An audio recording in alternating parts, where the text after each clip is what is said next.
अगर आपको जानना है कि आने वाला भविष्य कैसा होगा तो अभी जो किताबें पब्लिश हो रही हैं, जो कहानी पब्लिश हो रही हैं, आप वो पढ़िए। मुझे याद है जब मैं स्कूल में था तो मैंने लाइब्रेरी से जाके एक साइंस फिक्शन किताब उठाई थी। उस साइंस फिक्शन किताब में जिस चीज़ का जिक्र था कि आने वाला समय बहुत अच्छा होगा, इंसान जो है वो अमर हो जाएंगे और हम अलग अलग प्लैनेट्स पे रहने शुरू हो जाएंगे और हमारी लाइफ बहुत ही अच्छी होगी। बट अगर आप आज की किताबें देखते हैं, आज की कहानियां पढ़ते हैं, आज की मूवीज देखते हैं तो उसमें जिक्र होता है न्यूक्लियर वॉर, उसमें जिक्र होता है कि एआई आके हमारे पृथ्वी के ऊपर कब्जा कर लेगी। यह बात होती है ज़ॉम्बी एपोकलिप्स की। सो हम आने वाले समय में यूटोपियन वर्ल्ड में नहीं जा रहे हैं, हम डिस्टोपियन वर्ल्ड में जा रहे हैं। डिस्टोपियन का मतलब होता है मनहूस, जिसकी शुरुआत ऑलरेडी अभी हो चुकी है। फॉर एग्जाम्पल, रिलायंस ने पिछले फाइनेंशियल ईयर में 42,000 एम्प्लॉयज़ को निकाला है। टीसीएस ने 12,000। बात करें मीटा की तो पिछले 2-3 साल में वो भी लगभग 25,000 लोगों को फायर कर चुके हैं। एप्पल ने 600 और ऐसे अमेजॉन ने भी लगभग बहुत सारे एम्प्लॉयज़ को फायर किया है। Now keep in mind that ये सारी जो कंपनीज हैं ना, वो अपने ऑल टाइम प्रॉफिट बैठी हुई हैं और ये कंपनीज एक्सपेंड कर रही हैं। जिस केस में आमतौर पे कंपनीज हायर करती हैं, उस केस में ये लोग लोगों को निकाल रहे हैं।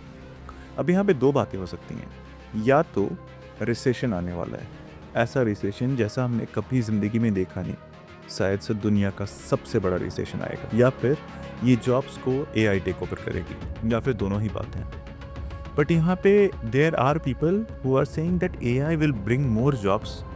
लाइक कंप्यूटर जब आया था तो कंप्यूटर जॉब्स लेके आए थे। बट कीप इन माइंड, ये जो सीईओज हैं, इनके पास दुनिया भर का सारा इंफॉर्मेशन है, नॉलेज है, तो हो सकता है कि वो ऐसा कुछ जानते हैं जो हमें नहीं पता। Let's find it out what. Hello everyone, I am Shubhankar and welcome back to my channel, welcome to reality. Think about this, 3 से 4 साल पहले अगर आपको पाइथन लैंग्वेज आती है, अगर आपको कोडिंग आता है, तो आपको जॉब की कोई इशू नहीं होती। बट अगर आज आप अच्छे भी हैं कोडिंग में, बट स्टिल आपको जॉब फाइंड करने में बहुत इशू होने वाला है, क्योंकि आप जितने देर में कोडिंग करिएगा उतने देर में एक आम इंसान जिसको कोडिंग के बारे में कोई नॉलेज नहीं है, एआई को सिर्फ एक प्रॉम्प्ट देके कि वो इंस्टाग्राम जैसा एक एप्लीकेशन का कोड बना दे, एआई विंडो में बना देगा, बहुत ही कम एरर्स के साथ, बहुत ही कम समय में और बहुत ही कम रुपए में। तो ऑलरेडी जो लोग पाइथन और जिन्होंने प्रोग्रामिंग सीखी है, उनका जो नॉलेज था वो लगभग यूजलेस हो चुका है। उनकी जॉब्स ऑलरेडी रिस्क में जा चुकी है, आधे लोगों की तो जॉब भी चली गई है, और धीरे धीरे ऐसे ही लोगों को जॉब से निकाला जा रहा है, लोगों की फायरिंग हो रही है। हम काफ़ी ज़्यादा डार्क टाइम में स्टेप्स कर रहे हैं, वेरी डार्क टाइम्स। एक इंटरव्यू जो कि गॉडफादर ऑफ एआई के साथ हुआ था, जिनका नाम है Geoffrey Hinton, I might be pronouncing it wrong, please ignore it. उन्होंने मेंशन किया कि बाई 2035 जो ऑलरेडी जॉब एग्जिस्ट कर रही हैं, उसमें से 80 to 90% जॉब खत्म हो जाएंगी।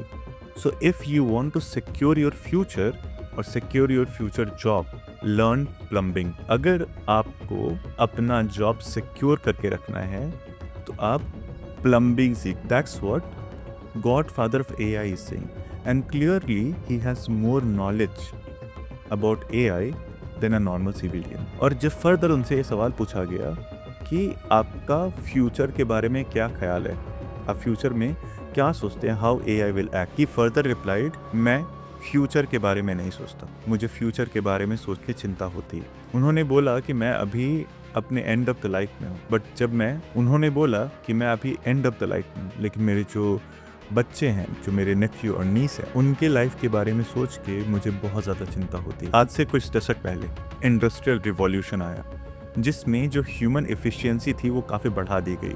नए मशीन्स आए जो ह्यूमंस के लिए काम करते थे, हमारा जो मसल का लेबर था वो काफ़ी कम हो गया, and we got dependent on our brain.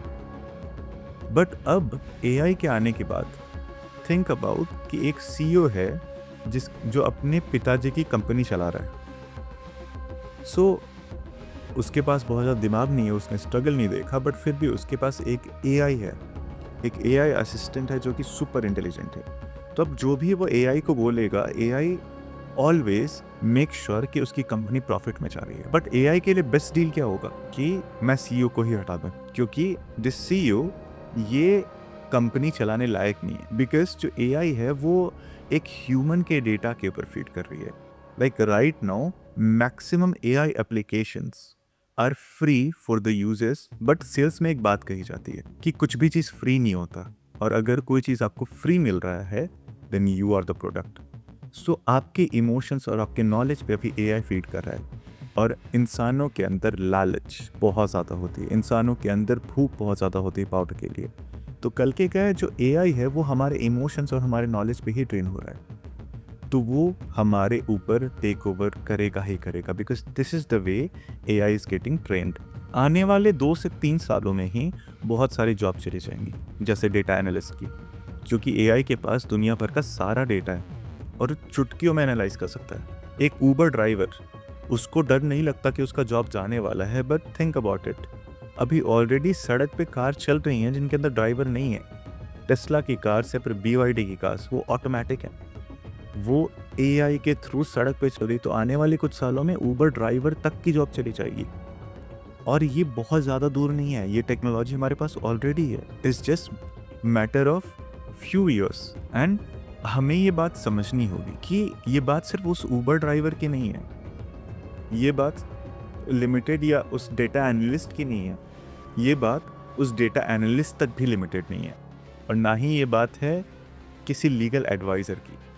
बात क्या है, जब ऊबर ड्राइवर सारे के सारे जॉब से अपना हाथ धो बैठेंगे तो शायद से ब्रेड नहीं खरीद पाएंगे। अगर वो ब्रेड नहीं खरीद पाएंगे तो वो ब्रेड की कंपनी भी डूब जाएगी, क्योंकि वो अपना सेल्स नहीं करेगी। वहाँ से भी लोगों को फायर किया जाएगा।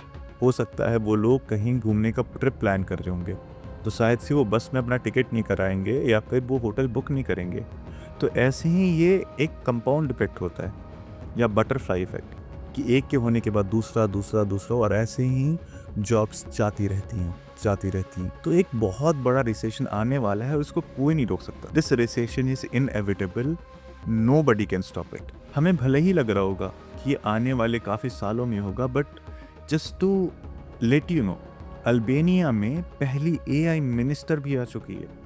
In fact I know somebody personally जिसने अपनी गर्लफ्रेंड से बात नहीं किया बिकॉज वो बात कर रहा था एक चैटबॉट से। So that's how AI is getting involved in our day to day life. So कहने का मतलब ये है कि 2010 में हमने कंप्यूटर सीखा, 2020 में हमने कोडिंग सीखी, 2025 में आज लोग कह रहे प्लम्बिंग सीखो, भाई 2030 हमें सर्वाइवल सीखना होगा, and that's the reality. But इसका कुछ तो सॉल्यूशन होगा। इसका सॉल्यूशन कंटेनमेंट, जो कि बहुत ही अनलाइकली है। अगर आज यूएसए डिसीजन लेता है कि हम इसको कंटेन करेंगे, हम इसमें बहुत ज़्यादा आगे नहीं बढ़ेंगे, हम हाइपर एआई की तरफ नहीं जाएंगे, ना ही हम जनरल एआई की तरफ जाएंगे, पर क्या चाइना भी ऐसा करेगा? ये सोच के कि कहीं हम चाइना से नहीं पीछे हो जाएंगे, यूएसए विल नेवर स्टॉप, या फिर चाइना भी कभी स्टॉप नहीं करेगा। सो कंटेन करना इस चीज़ को नेक्स्ट टू इम्पॉसिबल। इसका क्या सॉल्यूशन है मुझे नहीं पता, मैं सोच भी नहीं पा रहा हूँ। But this video is more of a warning to all of you that something is going to happen and it's going to happen now. Either you can be prepared, क्योंकि जैसा मोदी जी कहते हैं, हर आपदा के साथ अवसर ज़रूर आता है। So या तो आप इस आपदा को अवसर बना सकते हो, या फिर आप सफ़र कर सकते हो। अगर इस वीडियो से आपको कुछ भी जानने के लिए मिला तो please like the video, subscribe to my channel and don't forget to press the bell icon. Thank you.